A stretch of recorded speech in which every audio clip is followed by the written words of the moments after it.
I'm sending this video out to all my Pence cousins. Back when I was about 16 or 17, my grandma Pence came to me one day. I could drive then, and she says, I want you to help me do something.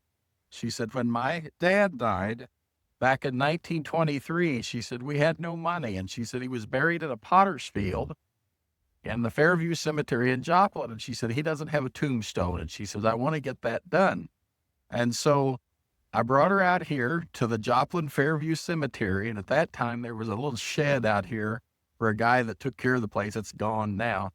And we pulled up there, and there was a guy in there. He said, I'm only here about 3 days a month. I just happened to be here today. And she told him his name. And he said, these records are not very good. So he said, if we find it, it's a miracle. But she gave him his name, Samuel Taylor Dills, and that he died in 1923. And he found a card, and he says, this is a miracle in itself. He says, but now we got to go out to the potter's field. And he says, there'll be a disc that has a number on it. And he says, if we can find that disc that has a number on it, he says, we found the spot. And so we came over here. And I just remember because I grew up on 11th Street, Webb City, and it happens to be on 11th Street here in Fairview Cemetery.